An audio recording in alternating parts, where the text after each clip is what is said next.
El título del sermón: Descubriendo victorias en la adversidad. Descubriendo victorias en la adversidad. Y dice Filipenses capítulo 1, de los versículos 12 al 26.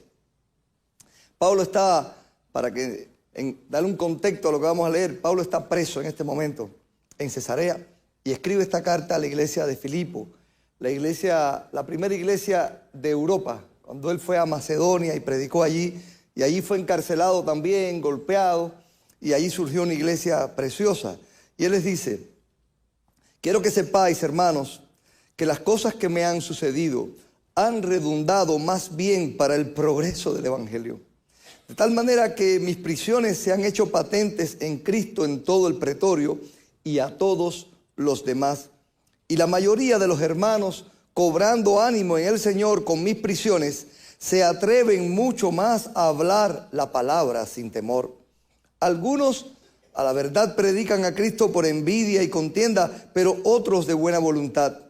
Los unos anuncian a Cristo por contención, no sinceramente, pensando añadir aflicción a mis prisiones, pero los otros por amor, sabiendo que estoy puesto para la defensa del evangelio. ¿Qué pues? Que no obstante, de todas maneras, o por pretexto o por verdad, Cristo es anunciado, y en esto me gozo y me gozaré aún. Porque sé que por vuestras oraciones y la suministración del Espíritu de Jesucristo, esto resultará en mi liberación, conforme a mi anhelo y esperanza de que en nada seré avergonzado, antes bien, con toda confianza, como siempre, ahora también será magnificado Cristo en mi cuerpo, o por vida o por muerte. Porque para mí el vivir es Cristo y el morir es ganancia. Mas si el vivir en la carne resulta para mí en beneficio de la obra, no sé entonces qué escoger. Porque de ambas cosas estoy puesto en estrecho, teniendo deseos de partir y estar con Cristo, lo cual es muchísimo mejor. Pero quedar en la carne es más necesario por causa de vosotros. Y confiado en esto, sé que quedaré, que aún permaneceré con todos vosotros para vuestro provecho y gozo de la fe, para que abunde vuestra gloria de mí en Cristo Jesús por mi presencia otra vez entre vosotros. Hasta aquí la palabra del Señor. Vamos a orar. Nuestro buen Dios, gracias te damos, Dios, por tu palabra que es preciosa, oh Dios. Tu palabra, oh Dios, que es verdad, que es revelada por el Espíritu, y con el Espíritu mismo tú los iluminas a nosotros para comprenderla. Te damos gracias porque sabemos que tú cuidas de tu pueblo en toda adversidad. Que hoy, Padre amado, en este tiempo precioso en que vamos a anunciar y predicar la verdad de tu palabra, Señor, tú seas magnificado en este lugar. Y nosotros podamos aprender que en las adversidades hay oportunidades únicas de victoria que tú das y que debemos tomarlas. Oramos en el nombre precioso de Jesucristo. Amén. Amén. Hermanos, el Señor nuestro Dios es soberano. Gracias. El Señor nuestro Dios es Dios soberano. ¿Quién lo gobierna? ¿Puede el vaso de barro decir al alfarero: ¿por qué hiciste esto? ¿Por qué me hiciste así? El Señor obra conforme a su voluntad, a su propósito, de acuerdo a su soberanía. Y eso lo enseña la palabra de Dios. Él es un Dios de todo lo creado, el Dios de la historia, el Dios de la iglesia. No hay más. Él es el único y verdadero Dios. Cuando un creyente llamado por Dios está decidido a servir al Señor, hasta en las peores circunstancias, hasta las peores circunstancias y cualquier consecuencia de ellas, encuentra la manera de servir al Señor, aún en ellas. Encuentra propósitos, encuentra significado. Puede vivir con la vista puesta en las metas de Dios y mide su éxito por haber cumplido con aquello que Dios le mandó a hacer. con haber cumplido con aquello que Dios le mandó a hacer. Hermanos, hay personas que cuando de pronto empeoran las cosas, cuando las circunstancias son adversas, solo saben quejarse, solo saben decir, ¿por qué me pasan estas cosas? Hay otras personas que tal vez puedan pensar eso por un momento, pero en algún momento rectificarán y dirán, si Dios así lo planeó, algún propósito tiene con esto. Cuando Job padeció y la mujer le dijo, maldice a Dios y muérete, él dijo, recibiremos de Dios el bien y el mal no le recibiremos. Dice la Biblia, con esto no pecó Job con su lengua, no atribuyendo a Dios despropósito alguno. O sea, Dios tiene un propósito con lo que hace. Y si ese propósito de Dios incluyó que yo sufriera, yo voy a estar en el propósito de Dios. En el propósito de Dios. Las adversidades nunca son bienvenidas para nosotros. Pero las adversidades nos llegan a todos nosotros. ¿Quién puede decir, a mí no me han pasado adversidades en la vida? Posiblemente ahora mismo alguno de ustedes esté pasando por alguna prueba difícil. Las adversidades son parte de este mundo caído y pecaminoso. Son partes. Pero en esas adversidades que padecemos, en ocasiones Dios las permite con un propósito bueno y para una obra especial, para una misión que sin que ocurra esa adversidad tal vez no ocurriría. Tal vez no ocurriría. En la Biblia muchos grandes siervos de Dios pasaron por grandes adversidades que les sirvieron de oportunidad para una obra de Dios de acuerdo al propósito de Dios, porque en esa adversidad no se desenfocaron de Dios. No dijeron, aquí estoy olvidado de Dios, sino dijeron, ¿por qué me pusiste aquí en esta adversidad? Y entendieron y vieron allí la obra de Dios. Tal vez al principio fue más difícil para algunos, pero en algún momento entendieron el propósito de Dios y tuvieron crecimiento espiritual y cumplieron la obra de Dios. Hay muchos ejemplos. José en Egipto, David en la cueva de Adulán, Moisés en Madián, Jonás en el mar, los discípulos en la barca en medio de la noche y la tormenta. Todos estos sufrieron adversidades tremendas, hermanos. Muchas de ellas nosotros ni siquiera las hemos sufrido. Pero allí Dios estaba buscando algo, formando algo en estas personas para un propósito mayor, para la gloria de Él. Entendamos algo, nosotros estamos en este mundo, pero ya somos cristianos, somos salvos, deberíamos partir con el Señor ya. Pablo dice, partir con el Señor es muchísimo mejor, pero Dios nos dejó para una obra y para un propósito. Muchos estamos enfocados en hacer tesoros en esta tierra. Tesoros en esta tierra. Otros estamos enfocados en hacer tesoros en el reino de los cielos. Y cuando usted quiere hacer tesoro en el reino de los cielos, entiende que usted aquí está de paso, que es un siervo y que lo más importante es que se cumpla la obra de Dios para la cual Dios lo puso en este lugar. En este lugar. Muchos ejemplos tenemos en la palabra de Dios y en todos ellos Dios no estaba lejano de ellos ni los había abandonado. Solo que tal vez ellos no veían a Dios en el asunto. Posiblemente cuando la Biblia dice, y Jehová estaba con José, posiblemente José no se daba cuenta que Dios estaba con él en ese momento. Pero después pudo darse cuenta de que Dios había estado con él. Muchas personas les pasa así. Cuando pasan ya la prueba, cuando están ya al tiempo, dicen, oye, ahora me doy cuenta que Dios estuvo allí, que nunca me abandonó. Pero cuando yo estaba en la tormenta no lo veía. Como cuando estamos en la tempestad no vemos el sol. Parece que se ha ido, pero ahí está. No se ha ido del mismo lugar. Lo que sucede es que la tempestad, la lluvia, las nubes no nos dejan verlo. Pero ahí está. Y tenemos que confiar. Estas nubes se irán. El sol no se irá. Dios estará siempre ahí. Hermanos, Dios no nos quiere en este mundo como espectadores. Nos quiere como actores en su obra. Actores en su obra. El culto de la iglesia hoy en el que ustedes están, ustedes no son espectadores, no están en un teatro. Todos somos adoradores aquí. Todos somos actores del reino de Dios, siervos de Dios. Los que te paran a cantar no son los que le están sirviendo a ustedes solamente. Todos estamos sirviendo el único que está aquí sentado siendo un espectador es Dios. Y no es un espectador pasivo. Está obrando ahora mismo por su espíritu en cada uno de nosotros. Está trabajando en este culto.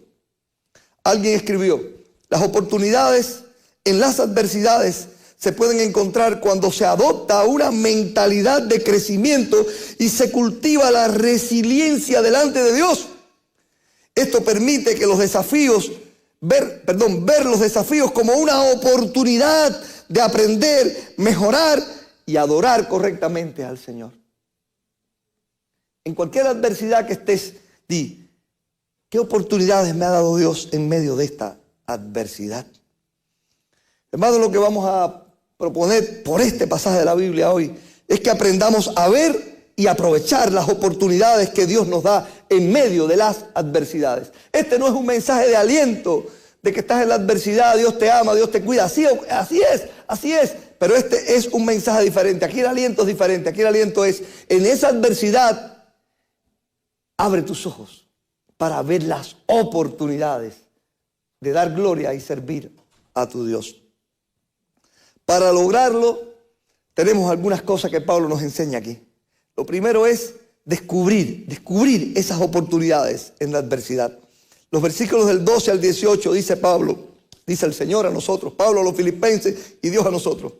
Quiero que sepáis, hermanos, que las cosas que me han sucedido, y voy a detenerme aquí, ¿qué le había sucedido? Bueno, pues el apóstol Pablo estaba preso por la fe. Tenemos que entender que este es un hombre que proviene de una familia pudiente, una familia rica, que se ha educado en Jerusalén como un rabino judío a los pies de uno de los más grandes rabinos de su tiempo, Gamaliel, que ha llegado muy joven a ser parte del Sanedrín de Israel y que tiene un éxito tremendo. Era un hombre respetado por todos. Fue un perseguidor de la iglesia, pero aceptó al Señor en su vida en el camino a Damasco cuando Dios allí, Jesucristo, se le reveló. Y de pronto fue un predicador. Estuvo muchos años, o 17 años, 14 en Arabia, 3 en Damasco, estudiando la palabra, hasta que llegó a ser uno de los líderes o pastores principales de la iglesia de Antioquía junto a Bernabé. Y allí, cuando pasó el tiempo, sintieron la visión de Dios de ir a las misiones, de llevar el evangelio más allá de sus fronteras. Y salieron él y Bernabé como obreros misioneros enviados por el Espíritu Santo y empezaron a predicar. El evangelista más importante de todos los tiempos, el misionero más importante, el teólogo más importante. Eso fue este hombre, Pablo. Un hombre con una relación especial con Dios. La Biblia dice incluso que Pablo fue llevado por el Señor al tercer cielo. Dios le reveló a Pablo la teología del Nuevo Testamento. Pero Pablo, cuando él quería ir a predicar a Roma, el sueño de él era ir a Roma a predicar, pero Dios le dijo que debía ir a Jerusalén.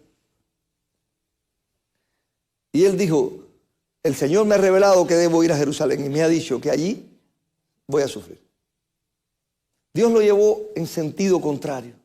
Él estaba predicando en toda esa zona de Asia Menor, allí y de Grecia, llevando el evangelio a todo lugar, pero de pronto en su sueño él sentía que Dios le había dicho que debía ir a Roma a predicar. Ese era un llamado que él creía tener, totalmente así. Después veremos el pasaje en Romanos, que Dios le había mostrado que él tenía que ir a Roma a predicar, a la capital del mundo. Él tenía que llevar el evangelio allí para que se expandiera, pero de pronto él siente que Dios le dice que debe ir a Jerusalén, y va a Jerusalén.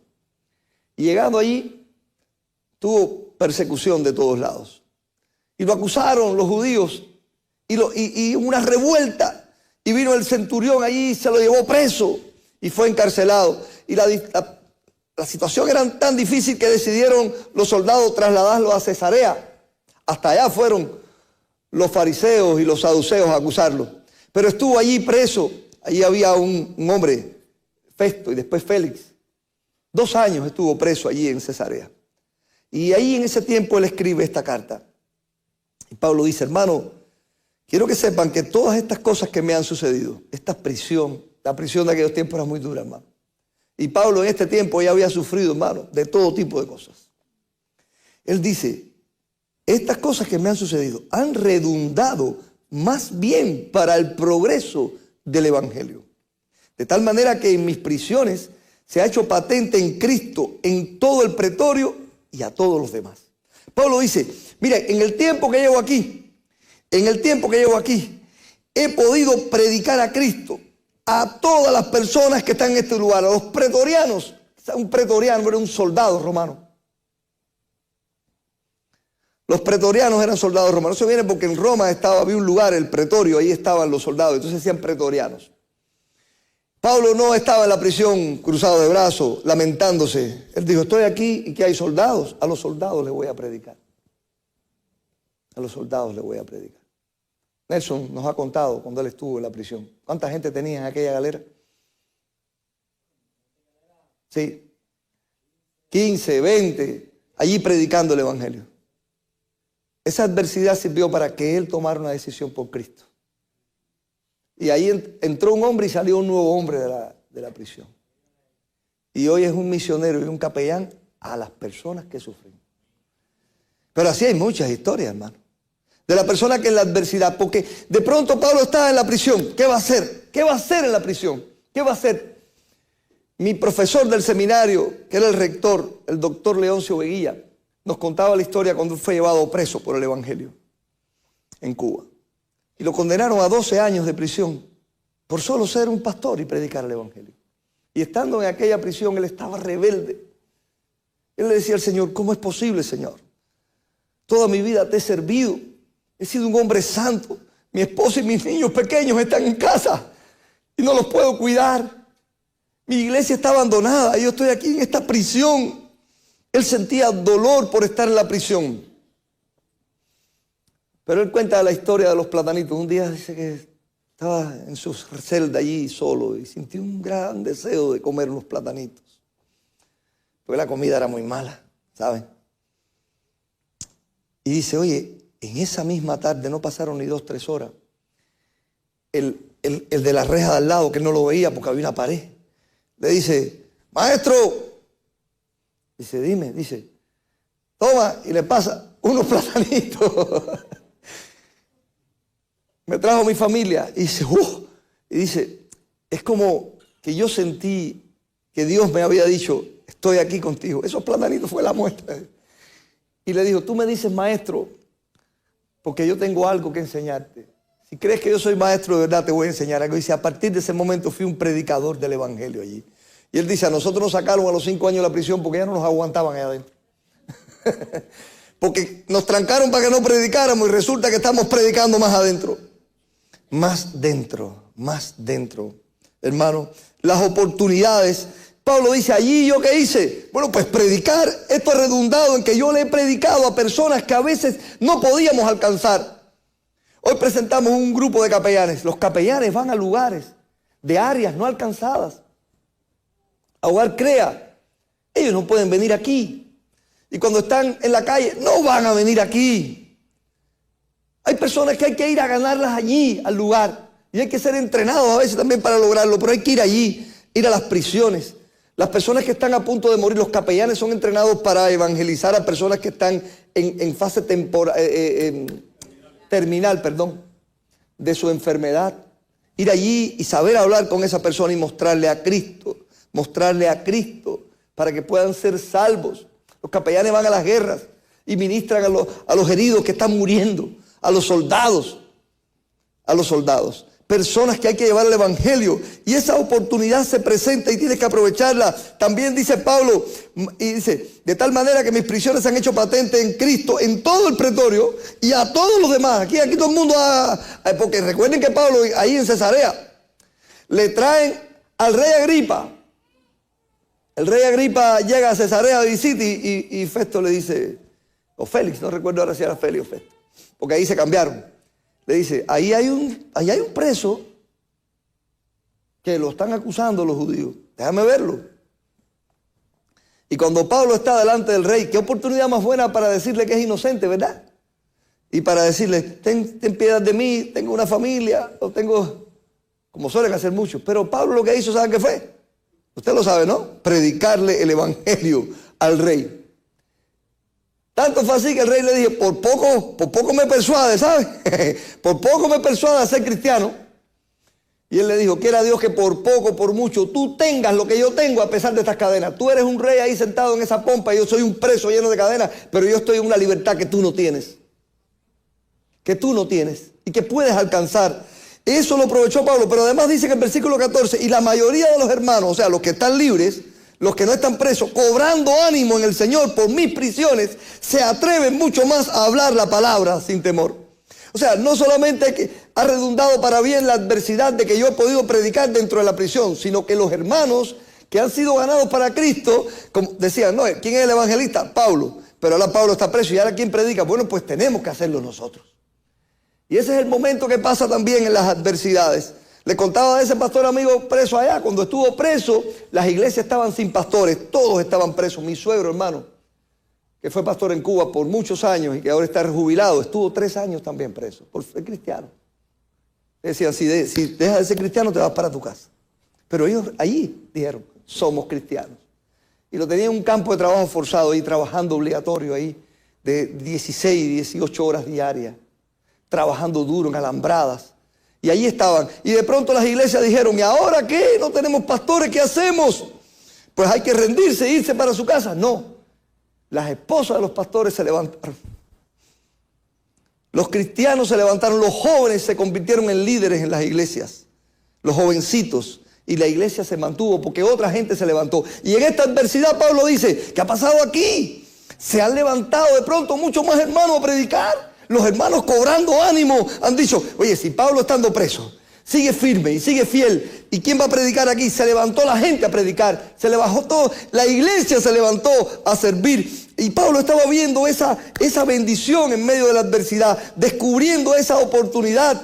Dice, y no solamente eso, sino que el testimonio crece a pesar de los motivos antagónicos que la gente tiene. Porque algunos predican a Cristo en verdad, pero otros, sin embargo, por envidia y contienda. ¿Por qué? Porque dicen, vamos a predicarlo para que Pablo sufra allá en la prisión. No sé, parece que algunos anuncian a Cristo por contención, no sinceramente, pensando en añadir aflicción a mis prisiones. Pero ¿sabe qué? No añaden aflicción a mi prisión, sino gozo, dice Pablo después.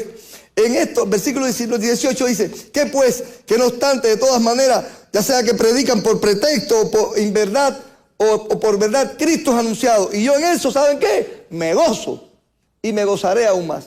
Porque hay algunos que dicen, bueno, porque no querían a Pablo como apóstol, no lo querían. Y bueno, esos que no lo querían estaban predicando también. Bueno, están predicando, gloria a Dios. Me gozo. Llegué a sea que lo prediquen por verdad o por contienda, pero que el evangelio sea predicado en el mundo. Así que Pablo descubre oportunidades en la adversidad.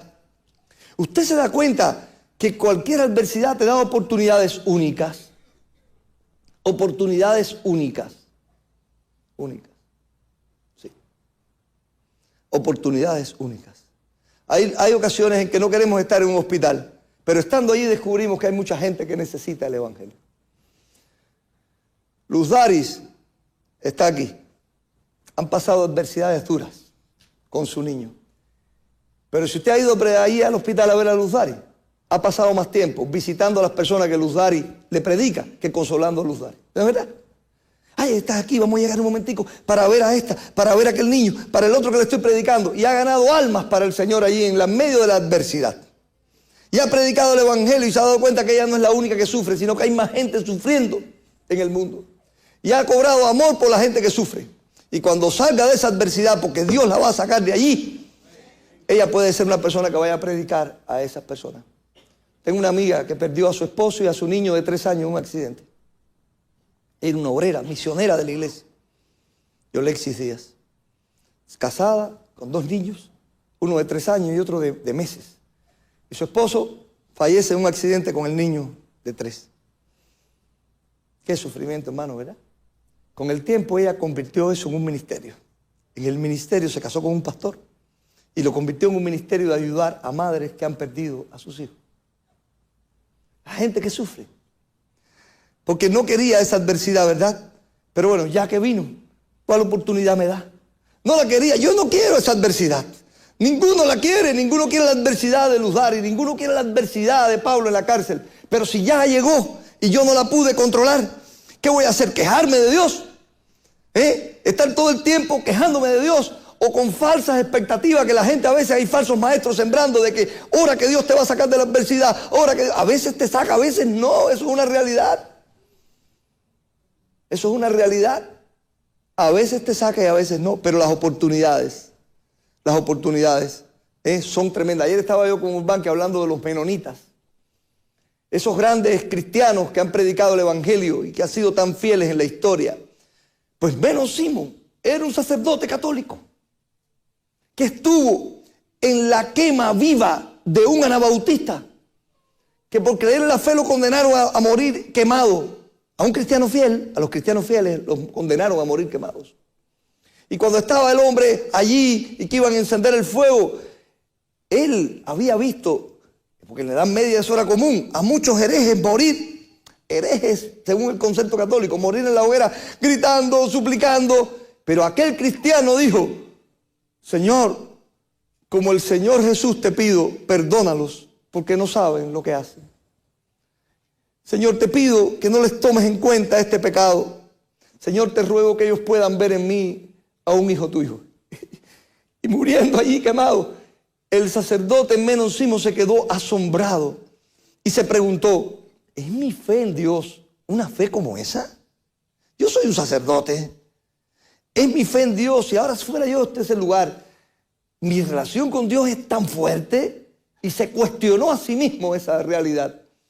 Y se fue a su casa y oró al Señor. Le dijo, Señor, ¿estaré yo equivocado? Aclárame esto. Y Dios se lo aclaró. Y se convirtió al Señor. Y después él se convirtió en un anabautista perseguido. Y creó, como era un hombre muy preparado, organizó a los grupos anabautistas, los unió, escribió sobre doctrina y surgió el movimiento menonita. Los hermanos en Cristo. Un gran ministerio. Y de ahí los bautistas, para que ustedes sepan. A los bautistas aprendieron el bautismo de creyentes por inmersión de los menonitas. Y hermano, hay oportunidades que son únicas. Ahora, en medio de ella descubre esto. Descubre que puedes predicar. Descubre que otros, tal vez inspirados en ti, pueden estar haciendo algo diferente. Porque cuando la gente te ve a ti pasando por una adversidad y te ve firme, y te ve fuerte, y te ve enfocado, y te ve glorificar a Dios, ellos son también fortalecidos. Ve que aún el testimonio puede crecer incluso con pensamientos antagónicos y que el gozo del Señor no lo vas a perder. Descubre oportunidades en las adversidades. Segundo lugar, mantener la esperanza en la adversidad. Pablo dice en los versículos 19 y 20, porque sé que por vuestra oración y la suministración del Espíritu de Jesucristo, esto resultará en mi liberación.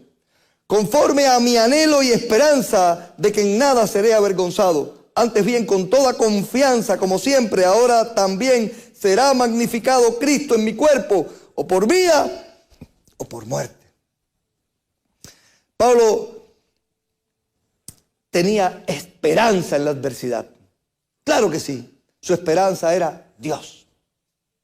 Porque le dice, yo sé que por la oración de ustedes y la suministración del Espíritu, esto resultará en mi liberación. Y esa liberación puede ser para vida o para muerte, porque hasta la muerte es una liberación, según Pablo aquí. Pero lo cierto es que conforme a mi anhelo y esperanza, y Dios cumplió ese anhelo y esperanza de él, de no ser avergonzado, no fue avergonzado. Y con toda confianza, como siempre, ahora también será magnificado Cristo en mi cuerpo. Fue magnificado Cristo en la vida del apóstol Pablo. Cuando queremos entender confianza, está este pasaje de Romanos capítulo 8, versículos 24 y 25, donde él escribe, porque en esperanza fuimos salvos. Porque la esperanza que se ve no es esperanza. Porque la esperanza que se ve no es esperanza, porque lo que alguno ve, ¿a qué esperarlo? Lo que usted ve ya no lo espera. Pero si esperamos lo que no vemos, con paciencia lo guardamos. Con paciencia lo guardamos. Un día yo, soltero, joven, sin novia en mi iglesia, en una de mis muchas conversaciones con mi pastor, le dije, él me dijo, ¿estás orando por una pareja? Le dije, oye, qué fácil sería que el Señor me dijera, mira, esta es. Y él me dijo, no la amarías, porque la esperanza que se ve no es esperanza. Y me buscó este pasaje. La esperanza que se ve no es esperanza. Pero cuando nosotros aguardamos algo mientras lo esperamos, Si esperamos lo que no vemos, con paciencia la guardamos y se convierte en un tesoro inmenso. En un tesoro inmenso. La esperanza que se ve no es esperanza. Eso es realidad. Pero la esperanza es algo que nosotros tenemos que tener. Mantén la esperanza en la adversidad. Mantén la esperanza en que por las oraciones y la administración del Espíritu, Dios va a obrar en tu adversidad. Mantén la esperanza, mantente enfocado en Dios y ten confianza de que no serás avergonzado en la fe. Hay gente que quiere avergonzarte, pero otra cosa es que tú te sientas avergonzado. Hay personas que han querido avergonzarme a mí de ser cristiano. Y yo le he dicho, pues lo que tú crees que es para mí una vergüenza, realmente es mi gloria. Es mi gloria, no mi vergüenza. Cristo no es mi vergüenza. Ahora también será magnificado Cristo. Hermano, aquí él habla de varias cosas. La oración, la suministración del Espíritu y la magnificación del Señor. Esa es mi esperanza, esa tiene que ser toda nuestra esperanza. De que en cualquier adversidad podemos creer esa realidad, que Dios responde las oraciones de sus hijos, que Dios suministra el Espíritu Santo, que es un paracleto que viene no solamente a sacarnos de situaciones, sino a consolarnos en medio de las situaciones, porque Él es el consolador del Señor, para que Cristo sea magnificado en mí. Mi esposo y yo quedamos tan impactados con la vida de Margarita. En sus últimos momentos de vida, Margarita Pérez, una miembro de nuestra iglesia enferma de cáncer, que murió el año pasado. En el hospital ella decía, pastor, solo quiero que oren por mí, para que yo en ningún momento, porque el cáncer es duro, ¿verdad? En ningún momento niegue a Cristo. Que yo en ningún momento flaquee en mi fe. Que todo el tiempo yo pueda dar testimonio a todas las personas de que Dios es bueno y que Dios es amor. Eso es lo único que quiero. No oren para que yo me salve, ni para que yo me sane. Oren para que mi vida glorifique al Señor hasta el final. Ay, hermano, eso es la verdadera fe de un creyente fiel. Eso, nos enamoramos de esa señora. Por eso. Porque eso es lo que un cristiano busca, que Cristo sea magnificado en mí. Que no niegue al Señor, que en medio de la prueba, de la adversidad, Dios sea glorificado en mí, ya sea por vida o por muerte, dice Pablo. En cualquiera de las dos situaciones, que Cristo sea magnificado en mí. En tercer lugar, experimentar en la adversidad, experimentar beneficios sobrenaturales.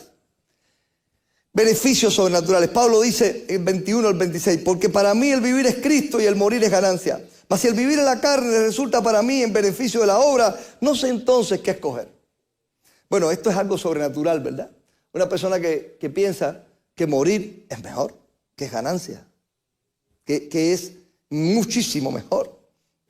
Porque eso para nosotros parece normal, pero es algo sobrenatural, porque es porque creemos en la vida eterna, porque creemos en Dios. Porque de ambas cosas, dice Pablo, estoy en estrecho, teniendo deseos de partir con Cristo, y mucho más en la adversidad. Hay personas que ya en la adversidad, a la vez dicen, ora por mí, ya quiero que el Señor me lleve, ya quiero irme con Él. Ya quiero irme con el Señor. Y estando en la prisión allí con todo el sufrimiento, dice, pues yo, no es que la persona tiene deseos de suicidio ni nada por el estilo. No es ese el sentimiento, es el sentimiento de ya quiero estar con mi Cristo. Yo quiero estar ya con mi Cristo. Teniendo el deseo de partir y estar con Cristo. Y dice él, lo cual es muchísimo mejor. Y quién es que él lo sabía que había visitado el tercer cielo y todo. Pero quedar en la carne es más necesario. Es más necesario. Así que hay un beneficio aquí. Es más necesario que yo me quede todavía aquí en este mundo por causa de vosotros. Y confiando en esto sé que quedaré y que aún permaneceré con vosotros para vuestro provecho y gozo en la fe. Para que abunde vuestra gloria de mí en Cristo Jesús por mi presencia otra vez entre vosotros. Miren, lo que Pablo está diciendo es esto. Lo mejor para mí es partir con Cristo. Es muchísimo mejor. Pero lo mejor para la obra es que me quede. Dios ha decidido que es mejor para la obra que yo me quede aquí preso, pero aquí cree Él que yo debo quedarme.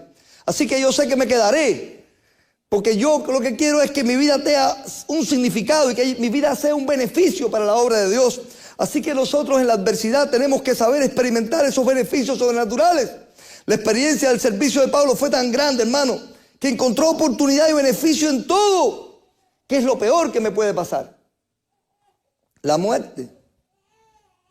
Ignacio de Antioquía es un cristiano mártir muy famoso en la historia del cristianismo por sus famosas cartas mientras fue llevado hasta Roma, de Antioquía hasta Roma, para ser ejecutado en Roma. Los cristianos fueron a verlo para ver cómo podían liberarlo y él dijo, no, yo siento que yo debo ir a Roma. Mi carne es trigo que debe ser molido por los dientes de las fieras, pero allí daré testimonio del evangelio. Cuando le hicieron el juicio y empezaron a amenazarlo allí, él les dijo, ¿qué pueden hacerme ustedes? ¿Me pueden desterrar? Toda la tierra es del Señor y Él está en todo lugar. ¿Me pueden encarcelar? Allí estará el Señor conmigo. ¿Me pueden matar? Pues me darán un pase a la presencia de mi Dios. Nada pueden hacer conmigo que me separe del Dios en quien creo. Nada. Nada pueden hacer conmigo que me separe del Dios en quien creo. Está claro, Pablo. Morir no es lo que me va a quitar a mí. No es lo peor que me puede pasar. Eso es mi oportunidad de ganancia.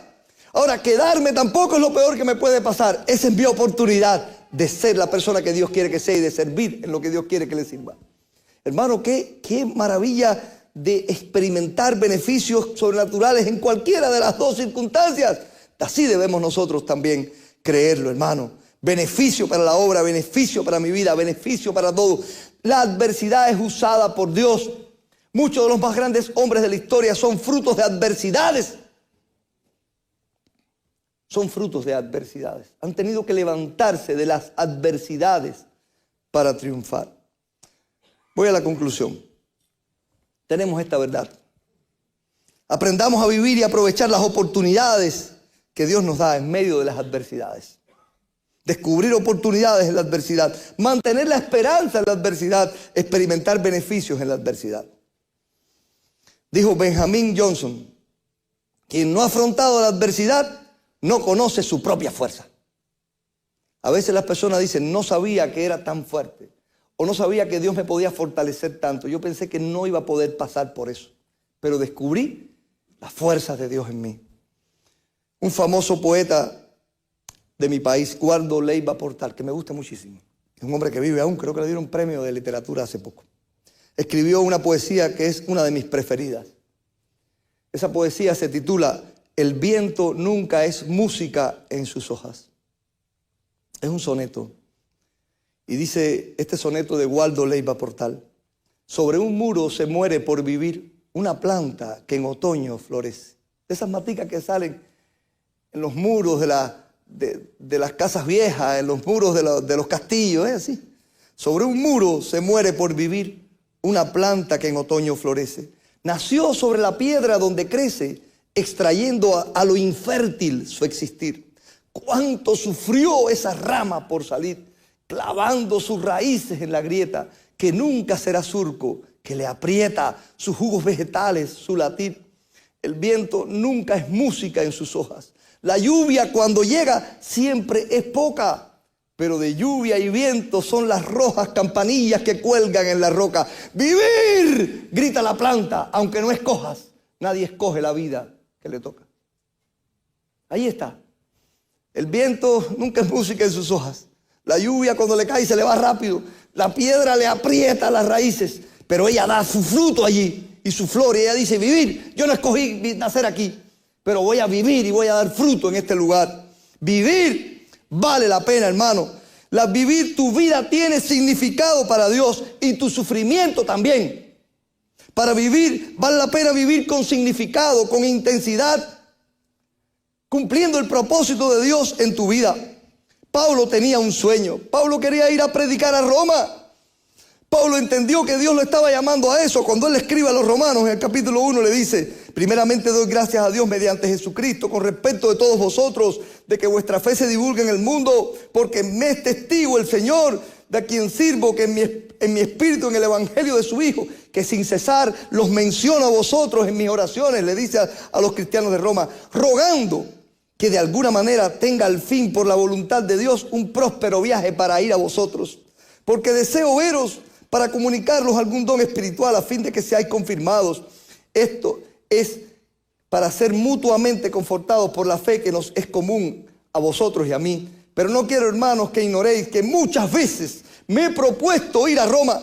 Me he propuesto ir a vosotros, pero hasta ahora he sido estorbado para tener también entre vosotros algún fruto como entre los demás gentiles. Ese era el deseo de Pablo, ir a Roma. Él entendía que Dios lo llamaba a ir a Roma, pero siempre fue estorbado. Y ahora el Señor le dijo, ve a Jerusalén, y de pronto está encarcelado. Pero ¿saben qué? El Señor lo llevó a Roma. Porque estando ahí encarcelado, él era un ciudadano romano y él apeló a César en su juicio. Y en la ley romana, cuando un ciudadano romano apelaba a César, era como que aquí le hacen un juicio, te condenan y tú dices, yo voy a apelar a la Corte Suprema. Y César atendía esos casos. Y él, como apeló a César, pues todo se detiene el proceso y tiene que llevarlo a Roma. Y él fue llevado a Roma. Y Pablo, llevado a Roma, hermano, durante ese viaje, hubo un momento en que hubo un barco que iba a naufragar, el barco donde él iba. 14 días allí luchando para salvar el barco. Y una noche Dios envió a su ángel y le dijo a Pablo, oye, no temas, porque tú tienes que ir a Roma y comparecer ante César. Yo lo he determinado así. Y contigo te voy a dar la vida de todos los que van en este barco. Y él se lo dijo al centurión. Y el centurión le creyó porque Pablo se había convertido ya allí en un... Esa historia está en Hechos capítulo 26, léalo, hermano, que es una de las historias más lindas de la Biblia. El naufragio en la isla de Malta. Y Pablo fue a Roma. Pablo fue. Él sabía que era un milagro de Dios que ahora estaba allí. Pero anteriormente quería ir a Roma a predicar en la iglesia. Pero Dios dijo, no, ese no es mi plan. Mi plan es que tú vas a predicar delante del mismo César, delante de todos los cortesanos y cortesanas, de todos los cónsules, de todos los consejeros del César, porque en el César, donde se sentaba César, se sentaba una cantidad de personas enorme. La cúpula de la curia romana te va a escuchar a ti hablar de Jesucristo. Y así fue, hermano. Pablo fue llevado allí, Pablo fue llevado delante del César. Algunos dicen que posiblemente haya sido César Nerón, que era un loco, pero allí fue llevado Pablo a predicar el evangelio. Y cuenta el apóstol Pablo en su segunda carta a Timoteo esa experiencia. Esa experiencia en el capítulo 4 de segunda Timoteo, el segundo libro de Timoteo lo escribe Pablo cuando ya había sido condenado a muerte. Él había sido condenado a muerte y él escribe esa carta y es el momento en que él dice, porque ya estoy listo para ser sacrificado y el tiempo de mi partida está cercano. He peleado la buena batalla, he acabado la fe, he acabado la carrera, he guardado la fe. Por lo demás me está guardada la corona de justicia que me dará el Señor, juez fiel en aquel tiempo. Bueno, pues, cuando él habla de todo esto, él habla que esa situación fue muy difícil para él.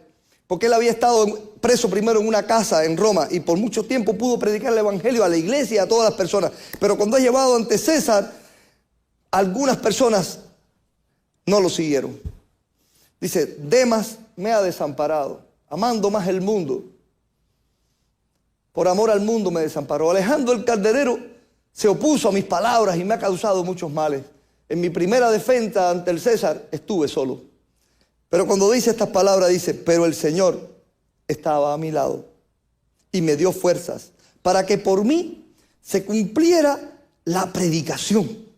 Para que en mí fuese cumplida la predicación. Estoy en 2 Timoteo 4, 17, si alguno quiere conservar después ese texto. Para que por mí fuera cumplida la predicación y que todos los gentiles lo oyeran. Lo oyeran. Y fui librado de la boca del león. Y pero si lo habían condenado a muerte. Sí, pero el librado de la boca del león aquí es librado de las fauces de Satanás, que quería destruirme. Pero yo lo que logré fue predicar. El Señor me trajo a Roma a predicarle. Le prediqué a la iglesia y ahora le prediqué también al César en toda la corte de Roma. El cristianismo, hermano, el cristianismo transformó Roma. Fue paciente, pero transformó Roma. Hermanos, para terminar, quiero contarles una historia de la historia del cristianismo, que es una de las historias más lindas de la historia del cristianismo, o más impactantes de la historia del cristianismo. Esta historia fue registrada por Basilio, uno de los 3 grandes capadocios. Basilio de Cesarea contó la historia de los 40 héroes de Sebaste. Entrado ya el año 300, en el 313 fue que Constantino llegó al poder y en el 300 y tanto ya quitó la persecución a la iglesia. Pero Licinio era emperador todavía e hizo una gran persecución a los cristianos. Una gran persecución. Así que una de las cosas que hizo fue, hay soldados romanos que son cristianos. Y eso, no puede haber un solo soldado romano cristiano. Todo soldado romano que sea cristiano tiene que ser juzgado. Y había una compañía, la compañía Relámpago, la Fulminata, ¿cómo se dice 12 en latín? Doceava, algo así. Compañía, doceava. Compañía romana que estaba en Armenia, en una ciudad llamada Sebaste. Y allí estaban a cargo un centurión llamado Sempronio. Y cuando llegó la orden, él rápidamente, era muy fácil encontrar a los cristianos, porque ellos no se ocultaban. Descubrió que en su compañía habían 40 cristianos. Y se les hizo un juicio. Y se les pidió que negaran la fe. Ninguno de ellos estuvo dispuesto a negar su fe. Así que entonces los condenaron a una tortura horrible. Fueron a una laguna congelada. Allí había una cabaña que estaba cerca de la laguna. Y les dijeron a ellos, van a pasar toda la noche desnudos en el medio del lago congelado. Pero aquí en la cabaña hay fuego, vino, comida. El que niega a Cristo, que venga y se meta en la cabaña. Así que para allí fue Sempronio con el resto de los soldados de aquella centuria, donde estaban aquellos 40, y aquellos 40 desnuditos en la noche, en medio de la nieve, allí en medio del río congelado. Y entonces se sentaron acá ellos esperando, y a cada rato le anunciaban, solo tienen que venir, y ahí estaban temblando, se unieron unos a otros, y uno de ellos empezó a cantar. Y empezaron a cantar un himno, el Señor nos ha bendecido, un himno cristiano de aquellos tiempos, que no sabemos qué himno fue. Pero por el Señor mantendremos firme, el Señor está con nosotros y por el Señor estamos firmes. Pero la noche empezó a pasar y el frío cada vez los dañaba más y estaban ya casi destruidos allí. Y Sempronio estaba acá y veía a aquellas personas y decía, no puedo creer que sigan ahí. No podía entender que seguían allí, pero ellos seguían allí. Y pasaban las horas y los soldados estaban impactados de que ellos no negaban al Señor. Y les volvían a anunciar. Y algunos fueron al lugar y le dijeron, están locos, salgan de ahí, vayan a la cabaña, solo tienen que ir allí para salvarse. Y ellos proclamaban, nuestra salvación es Cristo. Y ellos estaban en una adversidad grande porque estaban siendo juzgados siendo inocentes, porque solamente por ser cristianos los querían matar. ¿Saben qué pasó? Cuando el frío ya era insoportable, uno de los 40 no soportó más. Dice que una de las canciones que ellos cantaban eran 40, Señor, es un número tuyo, 40. Y 40 somos, Señor. 40 almas hoy subirán al cielo contigo, Señor. 40 almas, cantaban ese canto. 40 somos, 40 almas, Señor. Porque saben que el número 40 es un número importante en la Biblia. Señor, 40, 40. Pues en medio del frío de la noche, uno de ellos se rindió. Y no dijo, no aguanto más, perdonen, no aguanto más. Y salió corriendo y entró en la cabaña. Cuando eso pasó, sucedió un milagro, hermano. Ellos empezaron a cantar y dijeron, Señor, 40 somos y 40 entraremos en tu reino hoy. Y dice la historia que Sempronio, el centurión, se quitó sus ropas y fue. Yo quiero creer en el Dios que ustedes tienen. Yo acepto al Señor. Y todos se quedaron alarmados. Dice que no solo los soldados, habían personas allí que estaban viendo cómo el centurión se quitó sus ropas y se unió a los 40.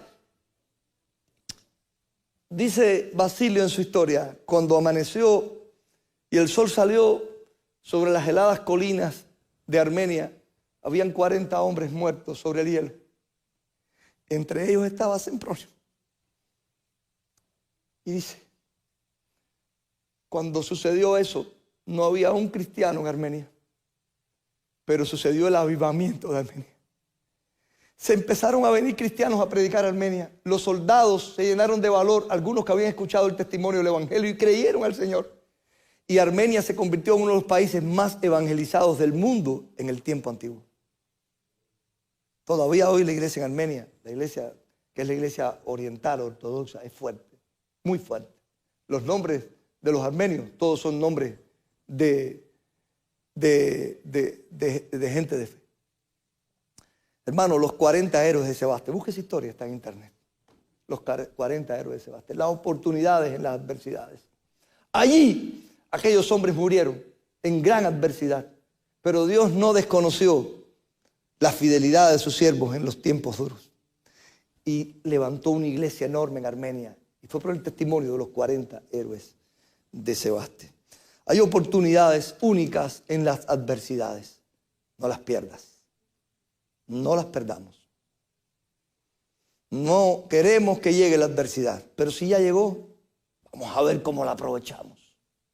Vamos a ver cómo le sacamos a esto algo para la gloria del Señor. Vamos a orar. Nuestro Dios, te damos toda la gloria y la honra. Yo sé que muchos aquí han experimentado la adversidad y te han glorificado en medio de ella. Y ha sido usada para la gloria tuya esa adversidad.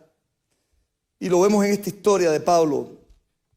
Y queremos, oh Dios, que también eso pase con todos nosotros. Que podamos aprovechar las adversidades para tu gloria, oh Dios. Que ninguna cosa que nos sucede está ajena a tu voluntad. Y nada nos pasa que tú no hayas permitido. Pero en todo hay un propósito. En todo hay un propósito. Tuviste un propósito, Dios, con cada cosa mala que le pasó a cada hijo tuyo en la palabra de Dios. Tuviste un propósito. Tienes un propósito con nuestras vidas. Ayúdanos a encontrarlo en medio de la adversidad. No pecar con nuestros labios atribuyéndote despropósito alguno. Y darte la gloria y la honra en cualquier situación. Y aprovechar cada oportunidad para que tu evangelio sea predicado y la obra tuya sea hecha en el nombre de Jesús. Amén, Señor. Que Dios les bendiga, amados.